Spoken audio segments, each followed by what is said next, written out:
Happy Friday, everybody. Welcome to another episode of the Business Strategy Roundtable. Today, we are joined by Mike Bakaic of Iceberg Cyber. We're excited to have you. And before we flipped over and went live, we were talking about our fitness journeys. Mike is somebody who's done something pretty amazing. You lost like 40 pounds. And then started, I guess, gaining weight pretty aggressively. And I'm somebody who's fluctuated with my weight kind of my entire life because I've enjoyed food as a dopamine source. And I've been working my way down from being 220 pounds as somebody that is not particularly tall. So when you were talking through your journey, and how your lowest was 217, and just us, thinking about how different things can be and all that. So kind of talk a little bit about your fitness journey. I think fitness can be one of, if not the most important things that you can do to improve the quality of your relationships, your work as an entrepreneur, and just quality of life overall, because it's something that we're meant to do. So you're pretty well educated in that space. I'd love if we could start there today. Right on, Zach. I work out every single day. Let me throw that one out there.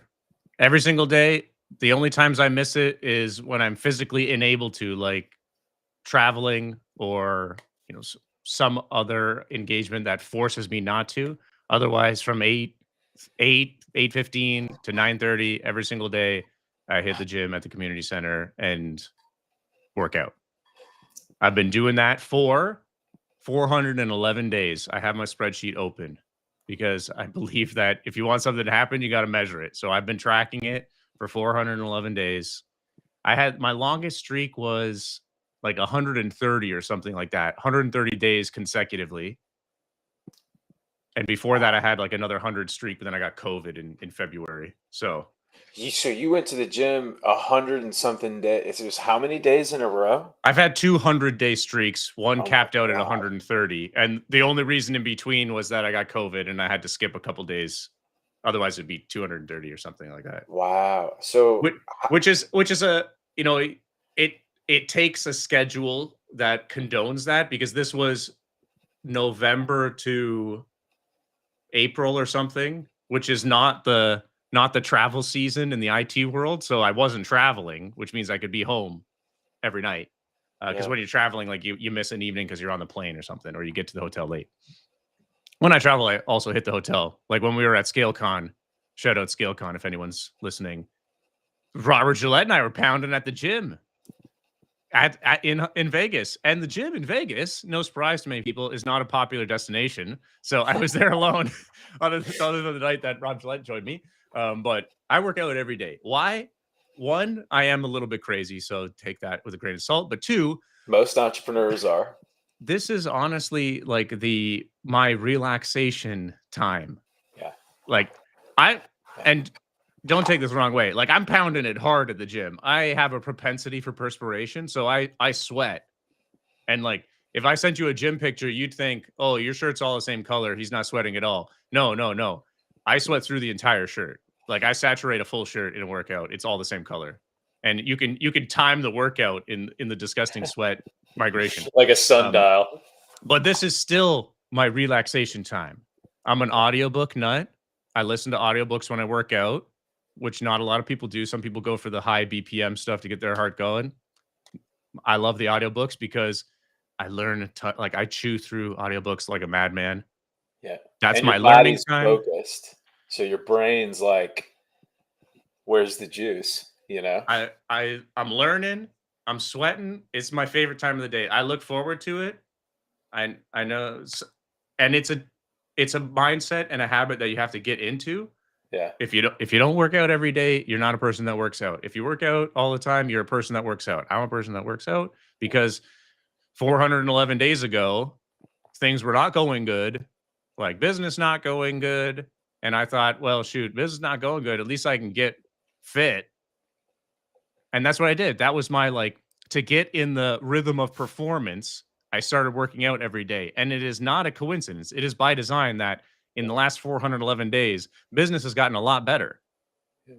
And I think it's because I get in that rhythm of I set a goal, I write it in Excel, and I do that all the little steps, and I track it in Excel, and I got my little Duolingo streak. That's the psychological boost there, and I keep doing it. And now looking back, like when I come on the show, Zach says, "Your shoulders are huge." Yeah, Zach, I worked over 411 days. My shoulders better be huge. You see the tip of the iceberg now, but like every night for the last 400 days, I've been pounding it in the gym. Yeah. But that's, this is the analogy to doing anything you want to do, whether it's run a business or anything. Yeah. Well, and I'm glad that you kind of highlighted that, and I didn't intend to with the introduction that way, but we're going to be talking about learning how to project results from effort, and a big piece of that is measurement. So we're going to start with learning more about you and kind of doing an interview about your entrepreneurial journey. But I love where we've started. You being such a proponent for measurement, goal setting, and there's even something to, if you're struggling, pick a goal that that you can achieve, and that gets the ball rolling, which can be really important. So I'm sure we'll kind of flip through some of those thoughts as we continue. I want to ask you two quick questions about your exercise regimen, because when I hear the stamina and the endurance of days in a row, I think that's amazing. And I can't make that happen with super regularity for myself because of either pain or discomfort or whatever else. And I think many doctors would say to folks that aren't in nearly as good of condition as you, that be thoughtful about that type of thing. So what kind of advice can you give from a recovery and an endurance perspective to be able to go with such consistency? Well, take this into account. I'm not a doctor or Scientologist, so I have no medical background. Yeah. We all have our limiting beliefs. Why can't you work out every day, Zach? Like, I'm not talking about being Mr. Olympia every day, but what's stopping you from being physically fit every day, doing some fitness? Even like walking counts. What stops you from walking a couple miles a day? Nothing. Okay, there you go. Start there. That was so my you're thing. Flexible with your workouts. We're going to do a first book shout out of the day. Darren Hardy's Compound Effect. It's a masterclass in self-improvement in all phases of life. If you haven't read it or listened to the audiobook, get it in your brain. Darren Hardy's big thing is you do a little bit every day towards a goal. And then like my spreadsheet, like the spreadsheet's Darren Hardy. This is why I have the spreadsheet. If you write it down, it will happen. I started writing this thing down and it happened. Even if you just do a mile of walking a day, after 20 days, you're gonna be like, this is boring. I'm gonna do 2 miles. Okay, 2 miles. And after another 20 days, you're like, this is boring. I gotta jog for the mile. I'm bored. I could do more. Okay, but progressively 1% better every day. now, and then you compare it to me, like I've been 400 days. The last, like I dropped almost 40 pounds in the first 3/4 of a year. And then I'm thinking, no, I look scrawny now. So then I just started I changed gyms. I used to be working out at home. The first I started off just doing cardio. That's why you drop a lot of weight when you're doing cardio, especially when you're out of shape. A 260-pound Mike was not in shape last year. If I hit 260 again, it's because I'm gonna be like hitting that gear and I'm gonna be like muscles out of my ears, but that's not gonna happen. Anyways, I started off cardio, then I started off doing weights at home. That only lasted so long because of my previously mentioned sweating issues. It's kind of disgusting to do that in your own apartment when you don't have good airflow. So then I went to the community center, which is also a fun people watching experience. But if you go right in the evening in the community center, you work out alone again. You can see a trend here. So I get all the machines to myself. And then after doing that for like 2 months, I started getting bored. So I started like pounding heavier weights. And that's the kick I'm on now. And I gained like 15 pounds in the last month. Wow. Same diet, just heavier weight because the protein's staying in. Okay. Do you stretch? Do you like? It's funny you should ask that. My calves are like the surface of a drum right now. They're like elastic bands ready to snap. I do not stretch enough. And if surface of a drum is funny. Second, but like you could flick my drum and play my calves and play musical instruments. That's how taut they are, and not in a good way. Like they're painfully non-stretched. Okay. Second book drop. Arnold Schwarzenegger wrote a book called Putting in the Work, and it's fantastic. And he reads it in the audiobook. Oh, cool. All listeners on this pod should get that one because it's a real treat when the author reads their own audiobook because you hear their words with their voice, like straight from them. And because Arnold is also a professional actor, the audiobook is delivered flawlessly and it feels organic, like it's a conversation. He's not reading off the paper. It's fantastic. And for any weird fitness nuts on the call, Arnold pounds the calves because that was one of his limiting factors when he was pursuing Mr. Olympia in the 60s. Interesting. So like I hit the calves too because I want to be like Arnold. But you're well on your way. So you do diet really well. You're consistent by keeping your workouts varied. So like if you're like, man, I'm feeling beat up, you give yourself, you're thoughtful with that. You do the cardio, that's the endorphin release, the runner's high that you probably hear about it elsewhere. Hit the cardio, and I feel it too. Like when I hit the cardio, I know it's bad for me because my goal is to bulk up, and cardio is just burning calories that I'm like struggling to eat enough. But cardio makes me feel good, so I do that when I need a little pick me up. I hit the Stairmaster.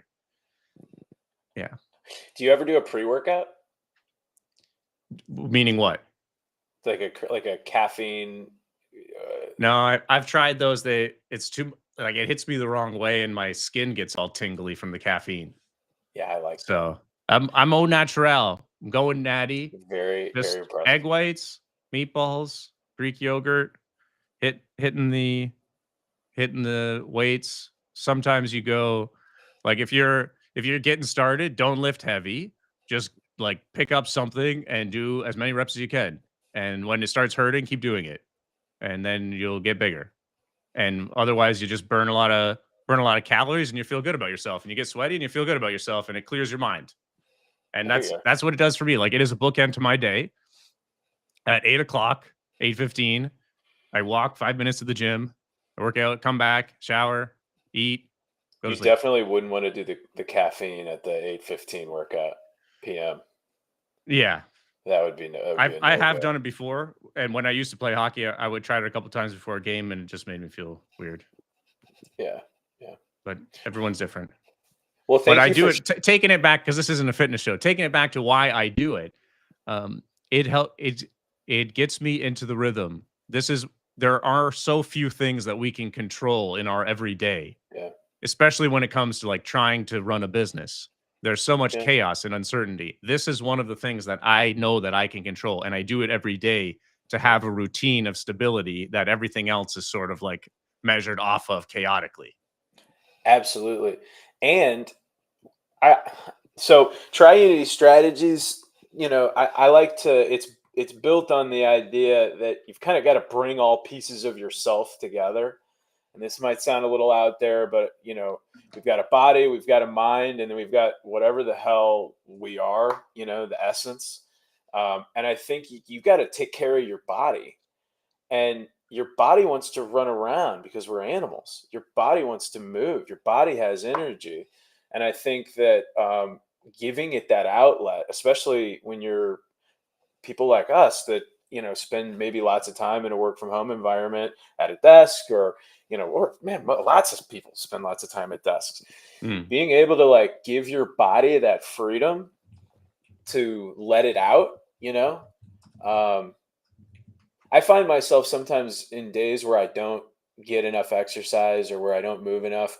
Like by the end of the day, I'm like fighting against myself to do the things that I know I should or want to do. And I think it's a function of like holding that energy that your body has inside. So it's good to get active. It's good tying it back to the business. The energy stamina is also an important factor. I know other people in the game trying to run business, and I hear from them a lot that they're feeling tired or they're low energy. Burnt out sometimes refers to something even more serious, but like even if you're starting to feel burnt out. I got a ton of stamina because I know that this is an endurance game. Right. Like the business is a game of endurance, and this is my part of my endurance training. And it's physical, but it's also mental because it's how I decompress at the end of a day and feed my brain with new ideas, which is huge, because you're getting the endorphins going because your blood's moving. And then also you're putting good ideas in through your ears. It's a 1-2 combo. You're doubling up on time efficiency. And it has paid dividends for me. Like all the learning that I'm doing is through the audiobooks that I listen to for an hour and a bit every night, every single night. You can go through a lot of audiobooks that way, and I have. Where do you find good audiobooks? Here in Toronto, there's an app called Libby, Libby. I'm not sure if it's available in the States, but I know it's at least here across Ontario. It's the public library app. It's probably in the States too. Search Libby. So Toronto Public Library has all of these audiobooks and books that you can read on your phone too, but I only do the audiobooks. And it's like the library, you reserve them if they're available. Sometimes I wait weeks, but some of the more obscure books they're available. That's it. Free books. Get those in. Cool. You can do podcasts. There's tons of podcasts, which is side of my own. If you haven't listened to, it's a mirror image. If you haven't listened to Alex Hormozi's podcast, The Game, you should start tonight. This book is available for free on his podcast, including his other book. You should. If you run a business, you should listen to Alex Hormozi's The Game. Nice. The reason these books are here is that I'm giving them away to my clients for Thanksgiving. So I'm putting them there as little teasers. Because if you run a business and you haven't read this book, you should. If you could give one like highlight or like one takeaway? This book is called $100 Million Offers by Alex Hormozi. How to make offers so good, people feel stupid saying no. This book has taught me almost everything that I know about sales. How to not feel grimy doing it, how to be better at it, how to make other people feel good when you sell them stuff. Sales is about solving people's problems. And this teaches you how to find those problems, how to learn what those problems are, and how to solve them in exchange for money. And how to present those offers in a way so good that people ask you to take their money. I read this book October 3rd, 2023. Okay. It is not a coincidence that is also the same day I started working out. Because I read this book and I thought, wow, I'm doing not a lot of good things in my business right now. I need to be better. And I started reading the book. I've listened to this audiobook 7 times in the last year. That's how good it is. This is a manual. This is only like 140 pages in here. This is a tactical manual. You could read this book and just implement everything you read page by page with the awesome diagrams that Alex drew. And you don't need anything more than that. That's awesome. Thank you If for you run a sharing that. business or if you're thinking about starting a business or you're running a business right now and you haven't got a copy of this, message me and I'll send you a copy because it's good and you can get it for free. Like I paid for this because I wanted the print copy with the drawings and stuff in it because the diagrams are really good. But you Yeah. can get the audiobook for free. Go to his podcast. It's episode like 500 or something. I got to check, but it's there for free. Get that in your brain. Awesome. Very cool. Well, Mike, we've kind of gotten to look into a little bit about who you are. I would love to get an idea of your entrepreneurial journey and how you got into uh, the vulnerability management space and supporting managed service providers in a number of different ways. So, Mm-hmm. what motivated you to be an entrepreneur, or if you would rather start with your career journey, either would be Well, interesting. I'll give you the abbreviated version. I graduated. Well, let me go a little bit further back. I studied as a mechanical engineer. When I was in Okay, university for 5 years, I built race cars every day of awesome. my life for 5 years.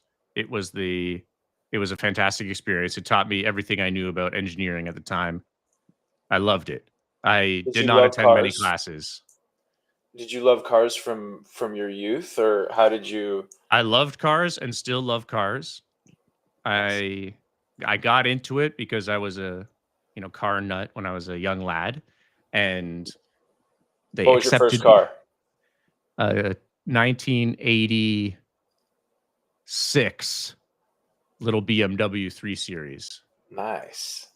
Yes, which I drove around, poked around on, and then sold right after. And then I think I've had too many BMWs because I've. So this is now we're going off on a tangent, but they Don't worry, it's sucked a by lot of my design. money. They sucked a I lot of love my money tangents. out of me because they're not notoriously reliable or good for a budget conscious person. Yeah, I've So heard that. I am proudly a Toyota RAV4 owner now, Nice. and this Toyota is the nicest car that I've ever had and super reliable, and that's exactly what I need because Yeah, yeah. so You're I love my Toyota. tactical. Yeah. I played when I was a young man. I played this game called Need for Speed Most Wanted, Hmm. and the one of the main vehicles in the game was a BMW. Hmm. So my brain goes there anytime I see or hear BMW. And my second vehicle was the starter vehicle I always chose in that game, which was a Cobalt, Chevy Okay, Cobalt. So uh, sweet. cool beans. So So I you were a did cars mechanic. for 5 years during school. Yep. Graduated. Then now I'm going to fast forward. Graduated, worked a couple places, went back to university for a graduate program. Studied at the University of Alaska Fairbanks, which was a fantastic experience, and I loved living in Alaska. It was cold. I also worked out every night because it was nice, and I learned a ton of cool things about Arctic engineering. It was a civil engineering program that I studied. Wow. That was until 2016. And then when I came home, yes, Zachary. Thank you. I would love to ask you a question on what the hell civil engineering is, because mechanical engineering and civil engineering, like people are not mechanical, you know? Correct. Yes. Yeah. Civil engineering, civil, not meaning human related. Civil engineering. I don't know where that term originated from, but in this context, meaning the design of built structures like bridges and Okay. tunnels and That is much more buildings. closely related to, Sure. yeah, Perhaps the built mechanical. environment for people, but Yeah. the unique blend of going to the University of Alaska Fairbanks was that you have cold weather technology, the experts in cold weather technology. So if you want to design a pipeline in -40, it's an extreme environment and it requires unique engineering skills. And I went there to do that. The Alaskan pipeline is an engineering marvel. It's truly an engineering marvel, and I got to see it and I touched it and it was a fantastic experience. I went above the Arctic Circle. I got frostbite. I climbed on top of mountains. I had longer hair. Don't worry, we're not going to show any photos of that. It was a great This experience time. for a young chap. Nice. Then when I was returning a friend of mine had the wacky idea to start a business, and I thought, yeah, sure, why not? So him and I started a company in 2016, and we were well intentioned. We were both technical people. We were both engineers, and it was a technology that we intended on commercializing. However, we approached this as many tech startups do, in that we had a technology that we thought was a solution without a properly defined problem. So we were trying to sell product instead of solving problems. And the issue with that equation is that there were no people with problems that this product solved. Mm, And that is the story of 7 years of struggle trying to manifest problems that could be solved with the product that we had created. And I say it you want like to that because describe the product a little? sure, it was we made some overly complicated temperature and pressure sensors. I'm going to simplify for the sake of time. Yeah. Temperature and pressure sensors, they had unique advantages, like they could measure super hot temperatures. They could operate inside of really extreme environments. Was all really cool stuff. It was a great R&D project. It was very cool university research. We got patents. All of that part of R&D was fun. The issue was it wasn't displacing any incumbent solutions to problems people already had. Right. So in the common case of many tech startups, like we invented a solution for a problem that didn't exist, and then we would try and sell that, and people would say, "No, we're cool with what we have. We don't have a problem with what we have. There's no gap." And that persisted for 7 years. Us just banging up against that reality where we had a product instead of a problem that needed to be solved. At what point did you say to yourself, we got to make a change here? And how challenging was it to come to that? Well, the end of this story was that the group of us founders and investors pulled the plug, and we split up a bunch of the company and went our separate ways in most cases, because we all admitted that the arc that we were on was not leading to the outcome that we wanted. Like, we had no sales. We had a trickle of sales that were not leading to more. We did not have a clearly defined problem. We did not have a clearly defined market because there was no problem. We Yeah. had we had no semblance of a pipeline of prospects because there was no problem.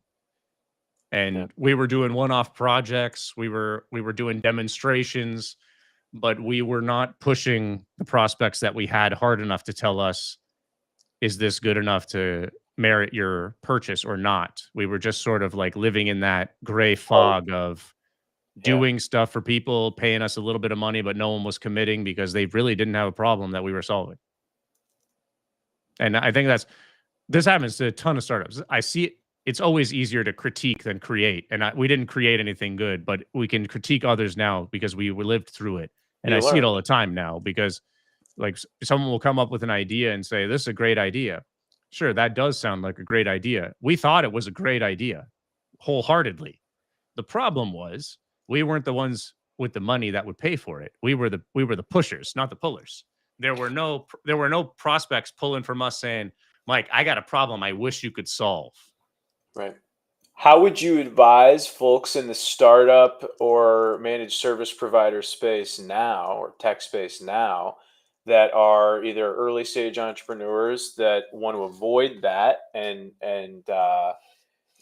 properly back their business with the data, or are about to jump and want to make into an entrepreneurial endeavor and want to make sure that they have considered everything thoroughly? The equation here is very simple. Our job is to solve people's problems, not sell product. We use products to solve people's problems and they exchange money for that ability. But if the person doesn't have a problem, if they don't perceive that they have a problem and want to solve it, there's no business. Then you'll end up like me, 7 years of creating products, stocking the shelves with products, paying for inventory of these products, and no one wants them because they don't solve a problem that another human being had. So this, like I say this all the time with the MSPs, because right now, like we have a sales product for MSPs. That's my game right now. And part of that is reminding the MSPs that sales sucks when you're trying to sell to someone. No one likes that. But if they have a problem and they tell you they have a problem and you help them solve the problem, they'll give you their money for it. And that's what we have to remember is like our business is problems over products. This is universal. And this is not something that I invented. I got it from this book. So just look for the problem. You got a tech startup idea? Fantastic. Like we all have kooky, fun ideas, and qualify it by saying, okay, what problem does this solve? The problems may not exist yet, admittedly. Okay. But you got to keep that in mind in your risk equation. Like you can't go all out like us. We spent 7 years of our lives developing a product without actually confirming that there was a problem. And then the floor falls out. That's what happens. You can believe, you know, like sometimes you got to throw a little bit of Hail Mary and say, I believe that this problem will be realized. People will perceive it a year from now. So you invest in the product first. That happens. But you got to understand that you're walking out on a tree branch. We walked out on a really far tree branch, then the branch broke off and we fell. Right. So there's two thoughts here that I have. One is you went quickly into entrepreneurship from your it sounded like your education right into developing a product. Did you always know that you wanted to work for yourself, or did you always have that drive to create from within?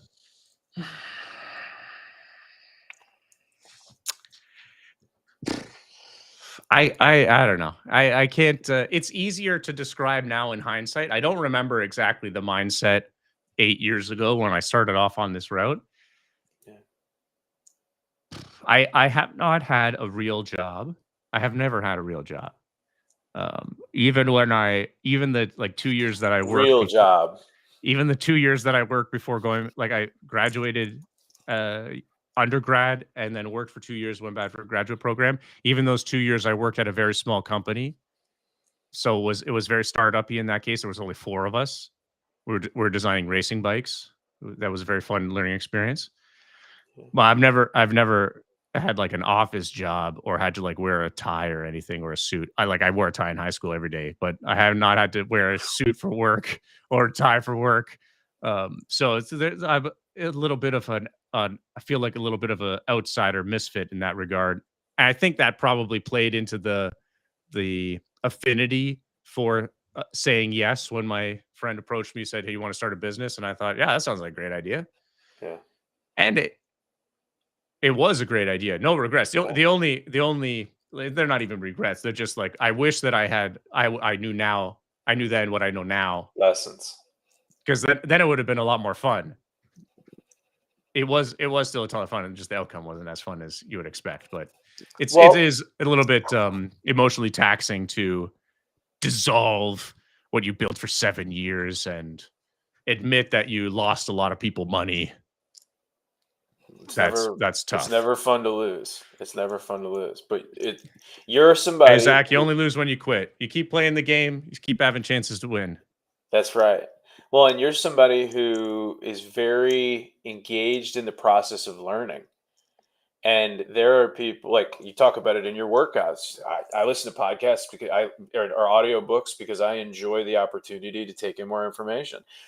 Somebody like you who is engaged in what they're doing and is able to speak very honestly and openly about, wins or, positives and negatives, you're able to take away the lessons from the experience. And that there's only admiration in that, because every successful entrepreneur ever has had things not pan out, and it may not be the first thing that doesn't pan out. They may have something that's successful and then something that they try. My dad told me a story. My dad,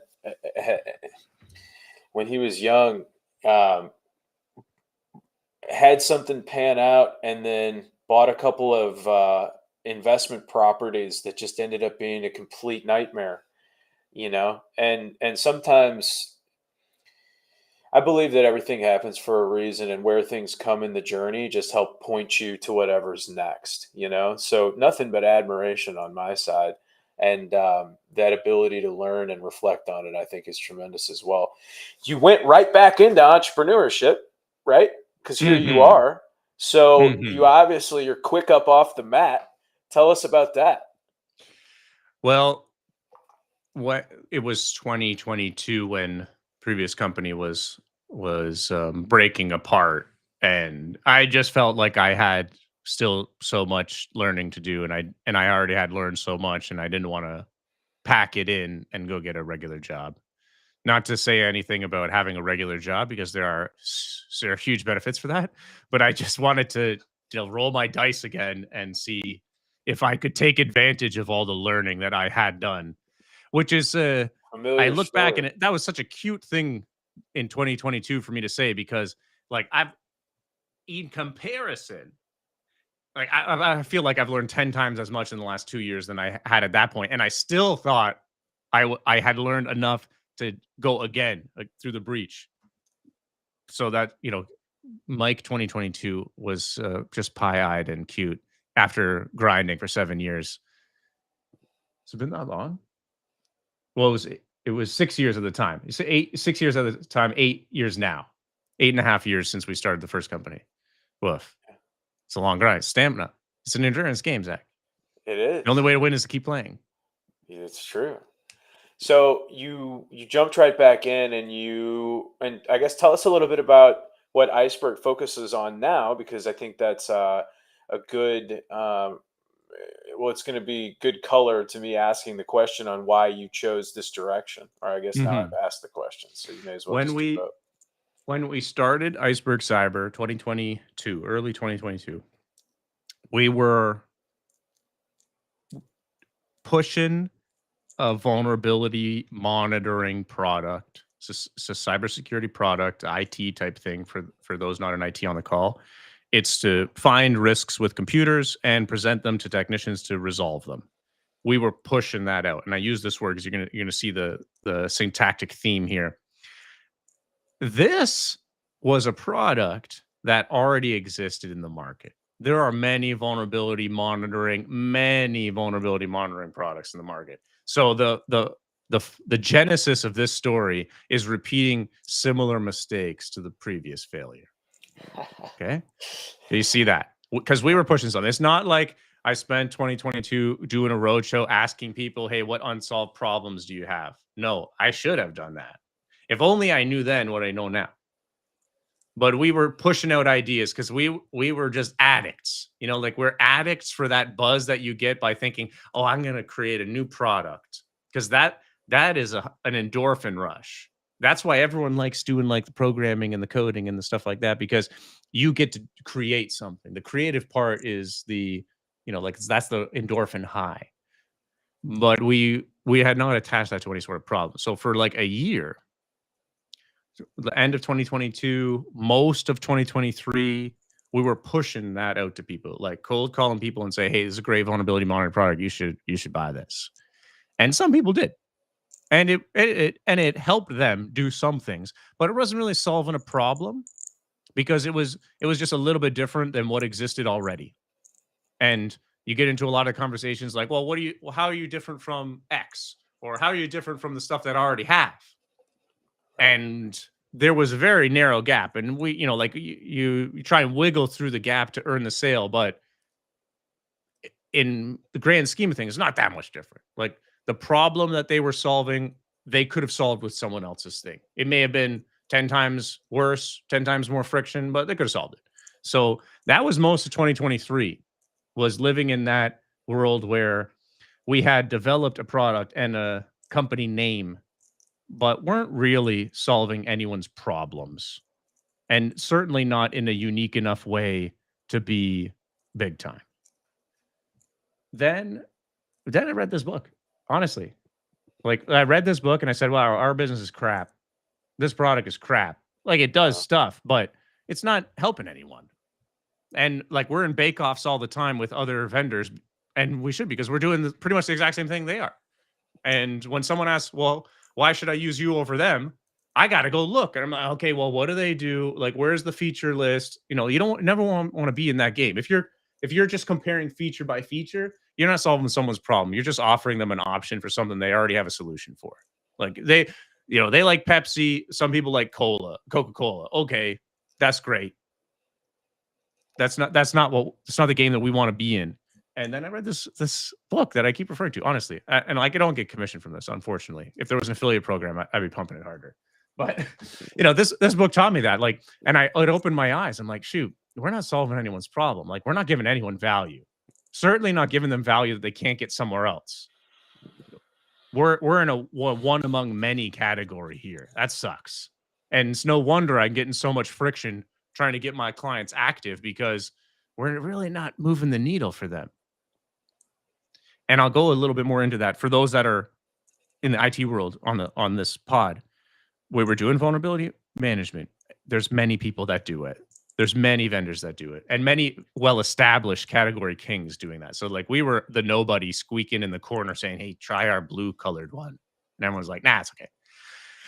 Well, I was talking to a lot of smaller MSPs, managed service providers. Those were the people that I was exposed to. So it's not like that was my ideal customer profile, because there was no ideal customer. We were desperate. We would take anyone. Those were the people that I was exposed to. So those are the people that I started listening to and asking them, why aren't you doing more of this? In the background of this, vulnerability management is a key pillar of a good cyber hygiene policy for a business. We wanted to do something cybersecurity related for small businesses. That was our motivating starting point. So like I adamantly believe someone should do it, whether it was my product or not, didn't matter. But like if you're responsible for the security of a small business, you should be doing vulnerability management, patch management. So I would ask my clients or prospective clients, why aren't you doing this? Like either with me or someone else, why aren't you doing this? Because you should do it. It's not that complicated. You should do it. The answer that I got back was that their end clients, this is a B2B2B type thing, their end clients weren't paying for it. You were going to say something, Zach? No, I was saying yep as you explained that part. Keep rocking. So in this value chain, I'm the vendor, managed service provider is the key link of the chain doing the IT for their end clients. Like let's say it's an accounting company. An accounting company outsources IT to the managed service provider. The managed service provider is doing all this stuff. They got operators, they got technicians, they do everything. The accounting company just does the accounting and pays the bills. So the challenge, me pushing in the B2B2B, was that the end clients didn't see the value in vulnerability management, because the managed service provider was having a challenge explaining the value, and the end client didn't have a problem here. Like there was no perceived problem. There was no one woke up and said, shoot, I have a problem that I wish vulnerability management solved. No one said that. So we were getting stuck in the B2B2B. Like even if I could close a managed service provider as a client, then they would just be paying me without delivering any value to their clients. Not a good relationship, and causes churn. And that's what happens, right? You get good sales process, convince a lot of people to sign up, and then they never use the product, and then later they churn and they feel bad about it because they just wasted a couple $1,000. So then I started asking them, okay, like why don't they have a problem? Because the clients have problems. Like they have unmitigated security risk, but they don't perceive these to be problems. And that's the key aspect. Like the end user has to perceive it to be a problem. Like we all got problems, but we don't perceive them to be problems, so we do nothing about it. We don't spend our money. So we started focusing on this. Like, how can we help the managed service provider get the end client, the small business, to perceive that they have a problem, to actually appreciate the fact that they have meaningful cybersecurity risks and that they should be motivated to do something about it. And that was the evolution of Iceberg Cyber, October, November, December 2023, when we started to reframe our position as like, oh, let's figure out how to resolve this issue. Let's help the managed service provider communicate to a small business owner they have a problem that they need to perceive, that they need to appreciate and do something about it. Yeah. And that's what sales is about, and that's why now we pretty much use our identical tools just wrapped into a sequence that aids in the sales process. We Right. are a sales technology right now. That's amazing.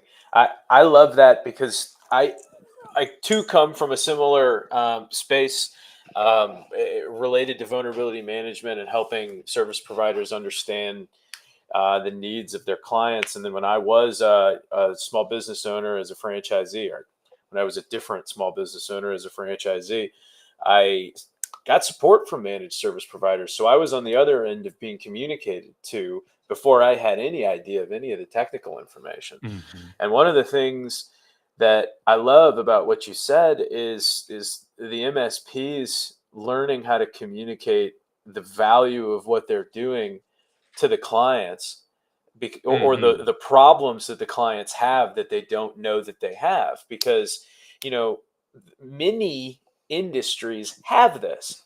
Doctors, you go in for your Exactly. checkup. Hey, your motherfucking blood pressure is high. Okay, great. I didn't know that. You only know that because you've got the tools and the information necessary to apply the tools. The doctor's not like, hey, come in here and I'll put this cold thing on your chest. And everybody's like, what's the thing on my chest? Like, that's not Mhm. how it works. It's, hey, you might be ill and I can tell you.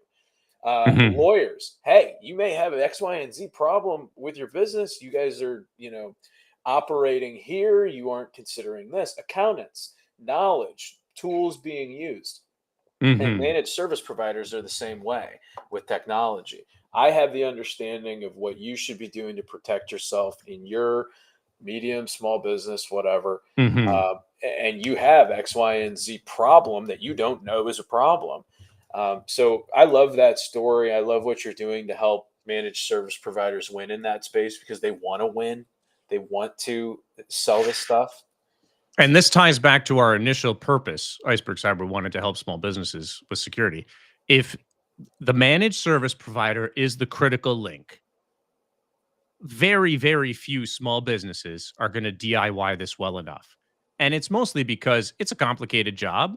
And to hire someone full time to do it is often too expensive for what it's worth. Because you're either like too small to have a full time $100,000 per year salary doing this, or you're too big and you can afford to have one person, but you really need like five people with diverse skills. So you can't hire it. So outsourcing to a managed service provider is the thing. Like I believe this adamantly. It's a win-win Yeah, for everyone because you get way more expertise for way less money. It's great. absolutely. The only way the small business are going to get security is if the managed service provider can get the contract to do their work. And the only way that they're going to get that is if they can make the sale.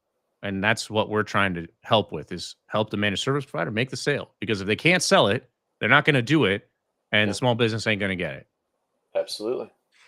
Well, we've got a little bit of time left, and I want to transition into our topic today. And um, to the audience, thank you for allowing me to learn more about Mike and kind of put his background on display a little bit more. We went a little bit longer in our entrepreneurial journey conversation today than we typically do, but we did get the opportunity to touch a little bit on learning how to project results from effort, and I'd love to spend the last 10 minutes um, talking more about it. One thing that piqued my interest earlier on when we were talking about your fitness goals is how intentionally you go about tracking what you're doing and defining goals.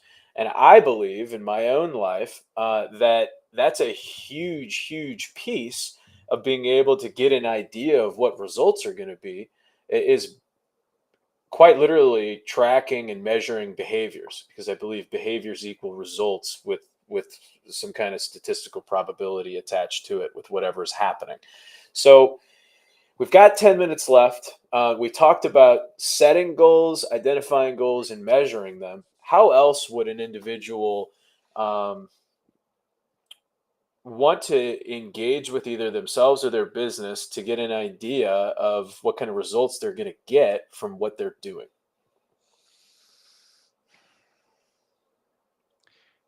There are many frameworks that you can use for choosing what goals to identify.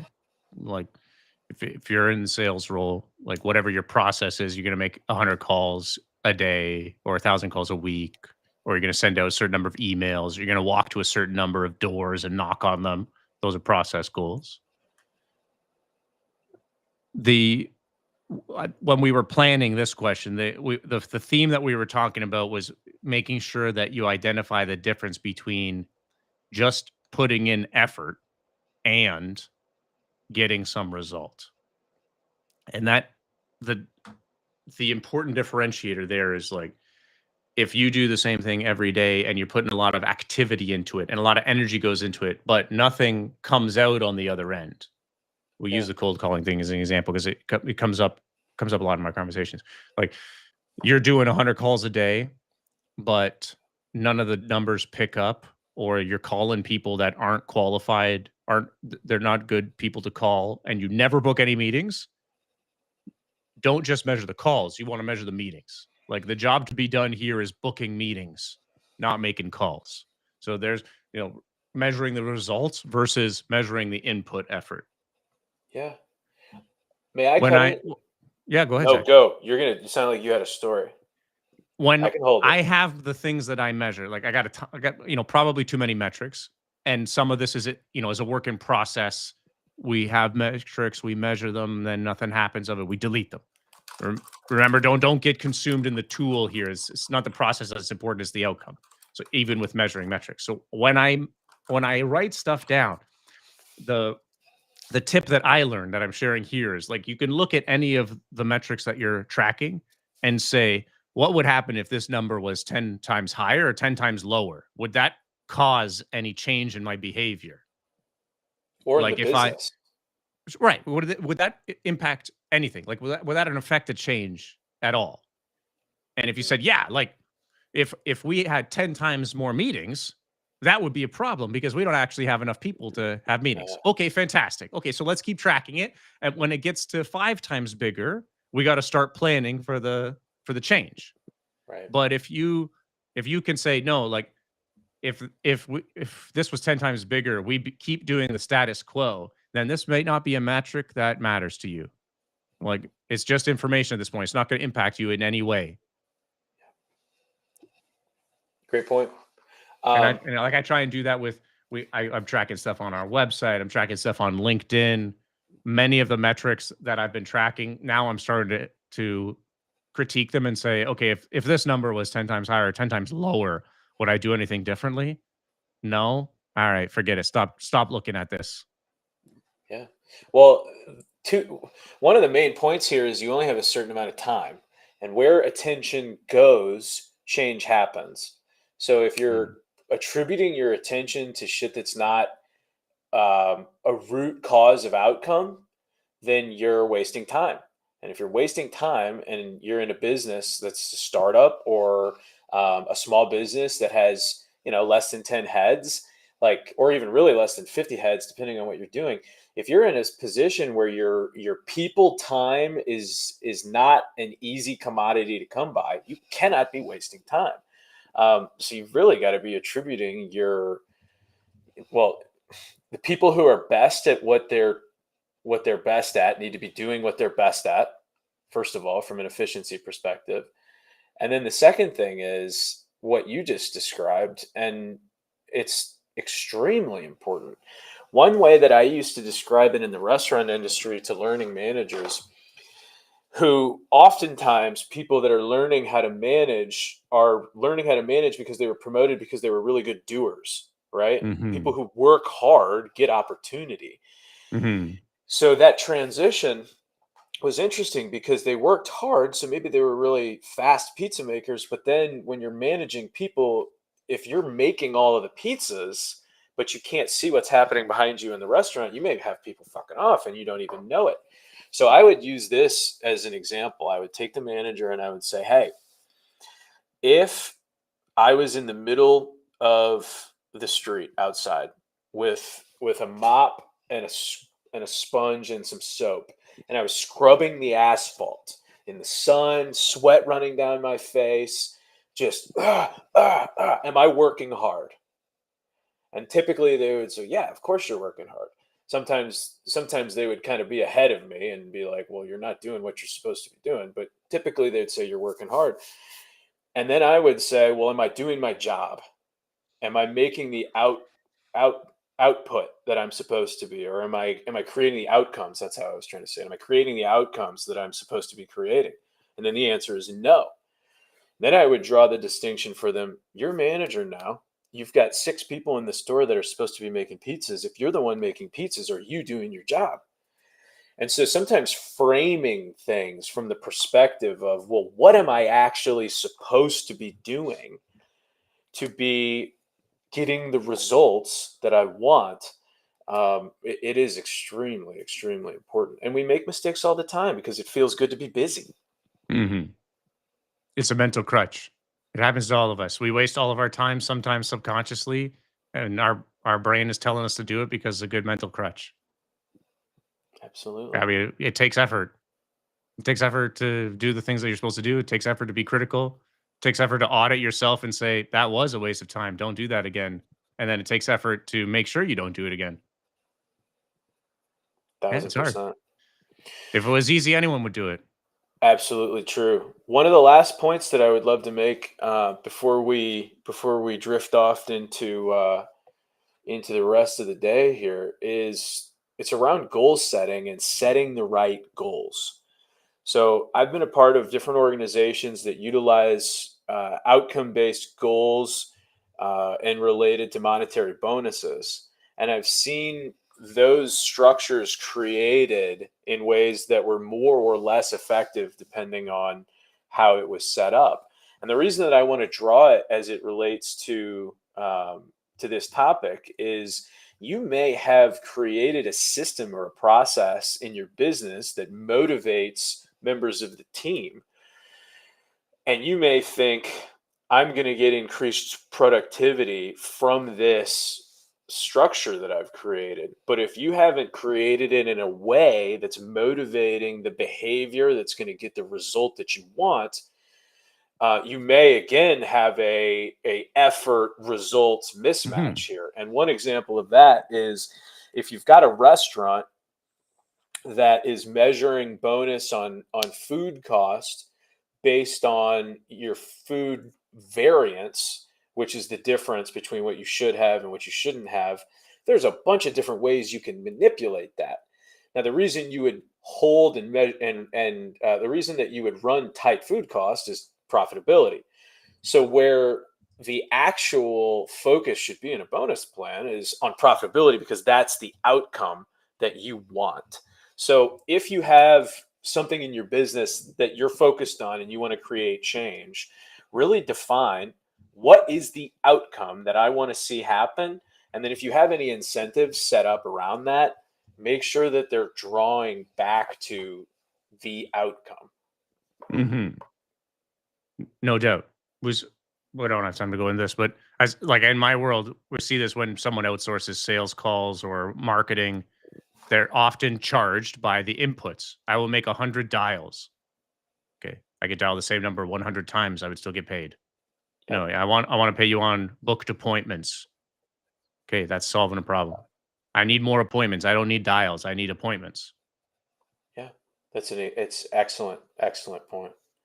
Mike, we've hit 1 o'clock Eastern here. I've really enjoyed having you, and I'm grateful that you came on to share your expertise and your experience.